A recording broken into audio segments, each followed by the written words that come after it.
오늘 본문 말씀인 여호수아서 6장 1절의 말씀을 보게 되면 이스라엘 백성들이 가나안 땅에 들어가서 첫째로 접한 곳은 젖과 꿀이 흐르는 에덴이 아니라 굳게 닫힌 여리고성이었습니다. 여리고성은 우리가 살다가 부딪히게 되는 아주 큰 문제를 상징합니다. 우리 그리스도인이 비전과 꿈과 그리고 사명을 가지고 열심히 살아가고 달려가는 삶에 살아가다 보면 사실 만사형통할 것이라는 것이 우리의 기대입니다. 그렇지만 우리가 꿈과 비전과 사명을 향해 달려갈 때 그 상황은 만사형통한 상황이 주어지지 않고 오히려 반드시 문제의 여리고를 만나게 된다는 것입니다. 하나님이 이렇게 문제의 여리고를 만나게 하시는 것은 좌절하라고 주신 것이 아니라 극복하라고 주신 것입니다. 살아계신 하나님이 얼마나 능력의 하나님이고 우리를 얼마나 사랑하시는가를 깨달아 알 수 있도록 하나님은 우리에게 문제를 허락하신다는 겁니다. 역사가들에 의하면 여리고성은 천연 요새이고 견고한 성읍이었습니다. 그렇기 때문에 무기도 변변치 않은 이스라엘 백성이 이 여리고성을 점령한다는 것은 확률적으로 도저히 불가능한 것이었습니다. 그런데 분명한 것은 이 이스라엘 백성들이 여리고를 점령했다는 것입니다. 그것이 중요한 것이죠. 자, 이 여리고를 점령할 수 있었던 것 바로 하나님의 역사하심인데, 이렇게 우리가 살다 보면 이렇게 도저히 풀기 어려운 여리고와 같은 문제를 만나게 됩니다. 왜 우리는 여리고가 우리에게 존재하는가? 그것에 대해서 생각해 볼 필요가 있습니다. 왜 여리고가 있을까요? 믿음에서 후퇴하라고 있는 것이 아니라 믿음으로 이겨내고 극복하라는 것입니다. 믿음의 그 역사, 그를 맛보라는 것이죠. 굳건한 믿음이 있으면 어떠한 문제도 다 해결하고 뛰어넘을 수가 있는 것입니다. 여기 본문 말씀에 보면 당시 여리고 사람들은 이 여리고 성문을 굳게 닫아 놓았다고 했습니다. 그리고 출입하는 자도 없다 했습니다. 왜 이렇게 여리고 성문이 굳게 닫혀 있고 출입하는 자가 없었을까요? 여리고 성 사람들은 이미 이스라엘 백성들이 광야에서 살아남았다는 것, 그리고 그 생존력, 놀라운 생존력, 그 생존력의 배후에는 이스라엘의 그 배후에는 바로 살아계신 하나님이 함께 하셨다는 것을 알고 있었기 때문에 그들은 그 소식을 접하고 간담이 서늘해서 간담이 녹아서 두려워서 여리고 성문을 굳게 닫고 출입하는 자가 없었습니다. 바로 오늘날과 같이 우리는 코로나 바이러스의 엄청난 그 세력 때문에 사람들이 이렇게 사회적 거리두기도 하고 같이 사람들과 접하는 왕래조차도 끊어버리고 그 바이러스에 대한 두려움과 공포 때문에 그 사람들은 집에도 나오지 못하는 것처럼 여리고성도 바로 이 하나님의 역사하시는 이스라엘 백성 가운데 역사하시는 하나님의 능력을 전해들었기 때문에 여리고성문은 굳게 닫혀 있었던 것입니다. 이렇게 도저히 문제 해결이 되지 않는 그 문제의 여리고를 도저히 문제가 안 열리는 그 상황을 만나게 될 때가 있는 것입니다. 그때 우리는 문제 앞에서 낙심하지 말아야 할 것은 그 문제는 바로 그 문제의 문이 그토록 열리지 않는 것은 사탄이 두려워서 오히려 그 문제를 잠시 닫아두고 있기 때문인 것입니다. 그러니까 하나님의 그 능력과 위험 앞에서 벌벌 떨고 있는 사탄이 그 전략인 것이죠. 그렇지만 결국은 하나님은 우리를 들어 사용하셔서 그 사탄의 권세조차도 이기게 하시는 것이 바로 하나님인 것입니다. 살아계신 하나님을 역사하심으로 말미암아 이미 사탄은 그 전의를 상실했습니다. 그것을 하나님은 아셨습니다. 오늘 본문 여호수아서 6장 2절 말씀에 보면 하나님께서는 여호수아에게 말씀하시기를 여리고와 그 왕과 용사들을 내 손에 넘겨주었다. 하나님께서는 이미 승리를 약속하셨습니다. 우리에게는 바로 이미 승리한 싸움이 있다는 것이죠. 우리의 싸움은 왜 이미 승리했는가 하면 예수님이 세상 끝날까지 우리와 항상 함께 하시겠다고 약속했기 때문입니다. 이미 우리에게는 승리가 보장이 되어 있습니다. 그런데 우리가 이미 승리한 싸움을 살아가면서 우리에게 시련이 있는 것, 때로는 하나님의 그 목적, 하나님은 목적 있는 시련을 허락하셔도 우리를 결코 버리시지 않는다는 것입니다. 하나님이 주시는 그 시련은 분명한 목적이 있습니다. 그렇지만 하나님은 그것을 통해서 더 강하고 능력 있는 그 하나님을 우리가 믿고 의지하고 하나님과의 깊은 만남을 사모하고 하나님을 바라보고 나아가라는 그 하나님의 뜻이 있다는 것입니다. 그렇기 때문에 우리가 문제의 여리고를 만날 때 우리는 변함없는 그 믿음과 불굴의 의지를 가지고 다시금 일어설 수 있는 것입니다. 지금의 현실이 정말 어렵고 우리 가진 것이 아무것도 없다 하더라도 괜찮습니다. 왜냐하면 문제보다 크신 하나님께서 우리의 편이 되어주셔서 우리에게 역사하시기 때문에 그 하나님이 함께해 주시기만 한다면 죽음조차도 오히려 승리인 것입니다. 그 하나님은 우리를 지키시고 보호하시고 함께 하신다고 약속하셨습니다. 하나님이 분명히 우리와 함께 하시기 때문에 우리는 그 믿음 가운데 모든 것을 할 수 있습니다. 그런데 우리가 또한 기억해야 할 것은 바로 하나님의 역사. 하나님의 역사는 우리가 순종하는 만큼 역사하신다는 겁니다. 자, 하나님은 이미 승리를 주셨다고 오늘 본문 말씀을 통해서도 이미 승리를 주셨다고 말씀하셨습니다.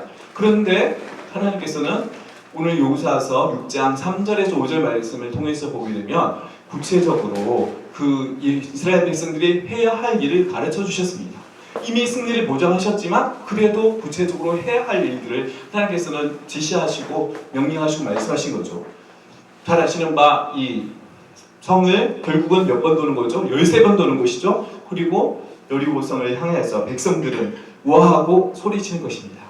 자, 우리가 아무런 이스라엘 백성들이 사실 아무런 대책 없이 여리고성을 돌기만 한다는 것은 매우 우스꽝스럽고 사실 위험한 일입니다. 그 여리고성에 그 사람들로부터 공격을 당하기 일쑤인 것이죠. 그러나 우리가 기억해야 할 것은 하나님은 바로 우리 인간의 머리로 우리가 인간이 이해할 수 없고 또한 우리의 생각을 사람의 생각을 뛰어넘는 그 초월적인 방식으로 하나님이 일을 하신다는 거죠. 우리의 이성과 생각이 아닌 하나님의 방법으로 행하신다는 것입니다.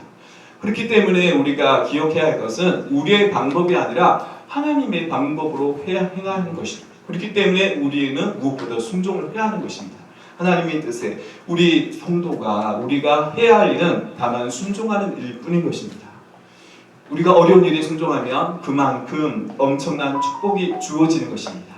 이 신앙, 우리가 신앙생활을 하면서 이해할 수 없는 수준의 순종만 하고 또 우리가 이해하는 그 신앙의 모습만 순종을 하고 또 우리의 머리로서 우리가 판단으로서 내 판단으로서 할만하다는 것만 순종을 하고 또 계산적인 것에서만 헌신을 한다면 바로 이러한 아브라함의 축복을 누릴 수가 없다는 것이죠. 하나님께서는 우리에게 엄청난 놀라운 축복을 원하시지만 우리가 그 축복을 받을 수 있는 그릇이 예비되어 있다 하는 것입니다. 그 그릇을 예비하는 데 있어서는 우리의 머리로 우리의 이성으로 내 판단으로만 순종하는 것이 내 계산으로 하는 것이 아니라 그 문제를 초월하시는 하나님의 방법으로 하나님의 뜻에 따라 순종하는 것이 참으로 중요한 것입니다. 우리가 사람이 이해할 수 있는 우리의 이성으로 이해할 수 있는 정도의 그러한 순종만 한다면 우리는 그 정도의 축복만 받을 수밖에 없는 것입니다. 축복은 언제나 자신을 들여서 헌신하는 믿음의 그런 밖으로 주어지는 것입니다. 그것을 우리가 생각하고 이것이 바로 믿음에 올리고 심은 대로 거두리라고 하신 하나님의 그런 뜻인 것입니다. 그리고 오늘 능력 있는 삶 우리가 살아가기 원합니다. 근데 우리가 능력 있는 삶을 살아가는 데 있어서 가장 좋은 방법이 있습니다. 그것은 바로 하나님께 절대적으로 순종하는 것입니다. 순종만이 살 길이고 또한 순종만이 하나님의 능력을 체험하는 그런 방법인 것입니다. 우리 자신의 시각으로 세상을 보지 말고 현재의 능력만을 가지고 생각하지 말라는 것이죠. 우리가 이 능력에 운능한 사람이 전능하신 하나님을 만나게 되면 누구보다도 유능한 그 존재가 될 수 있는 것이죠. 그렇기 때문에 우리가 능력에 맞는 일만 구하지 말고 일에 맞는 능력을 구하는 것이 중요한 것입니다. 하나님께서는 우리에게 능력 있는 자로 사용하기를 원하십니다. 하나님이 순종하는 성도에게는 큰 능력을 주심을 믿고 어떤 문제도 어떤 문제를 만나다 할지라도 낙심하거나 위축할 필요가 없는 것입니다. 능력이 하나님이 바로 하나님께서 함께 하시기 때문에 그리고 중요한 것은 우리가 믿음으로 드리면 하나님께서는 우리가 드린 것 이상으로 되돌려 주신다는 겁니다. 하나님의 뜻을 따라서 우리가 자기의 것을 내려놓고 포기하면 하나님은 바로 그를 일으켜 세워서 사용하신다는 것이죠. 우리의 그 드림 자, 우리가 예배 드림의 모습을 또 생각해 보기를 원합니다. 아브라함처럼, 아브라함은 어땠습니까? 하나님도 놀라게 만들었다는 거죠. 하나님을 감동시켰습니다. 이렇게 아브라함처럼 하나님도 놀라게 만드는 헌신, 그 헌신은 바로 우리의 상상을 초월하는 놀라운 축복을 예배하는 것입니다. 우리의 그 매 순간 드리는 그 예배가, 모든 예배 시간이 바로 아브라함이 이삭을 바쳤던 모리아 제단과 같았으면 좋겠습니다.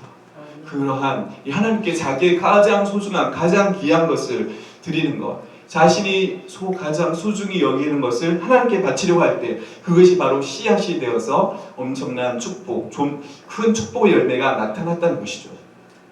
이렇게 하나님께서는 우리에게 복을 허락하셨고 또한 그걸 주시기를 원하십니다. 그것을 누릴 수 있는 것은 바로 또한 우리가 하나님께 드릴 때 하나님은 그 순종하는 만큼 역사하신다는 겁니다. 오늘날 인류의 3분의 2가 다 아브라함을 육신의 조상이나 그리고 믿음의 조상으로 여깁니다. 그처럼 복된 존재가 되었다는 것이죠. 근데 아브라함이 이렇게 복된 존재가 될 줄은 아브라함 자신조차도 상상할 수 없었던 것입니다. 그가 순종한 만큼 하나님은 놀라운 은혜를 베푸셨던 거죠. 아브라함처럼 우리도 자기의 가장 소중한 것을 들여서 순종을 하며 상상을 초월한 하나님의 그 능력과 축복을 체험할 수가 있는 것입니다. 그것이 신앙의 원리이고 믿음의 모습입니다. 진실한 신앙이란 무엇일까요? 진실한 신앙이란 바로 자신이 가장 소중히 여기는 것을 언제든지 버릴 자세가 되어 있는가입니다. 우리는 내가 가장 소중히 여기는 것이 무엇입니까? 그것이 다 하나님이 나에게 주신 것이고 하나님의 영광을 위해서 하나님이 허락하신 것을 알고 하나님 앞에 내려놓는 것, 하나님 앞에 맡길 때 하나님께서는 우리에게 필요한 것을 풍성하게 공급해 주시고 또 어떠한 문제도 또 넉넉하게 이겨낼 수 있게 하신 것입니다. 결국 순종이 능력이고 드리는 길이 받는 길입니다. 문제보다 크신 하나님께 우리의 삶을 맡기고 의지하며 하나님 뜻에 순종함으로 승리하는 삶을 살아가실 수 있기를 간절히 바랍니다. 아멘.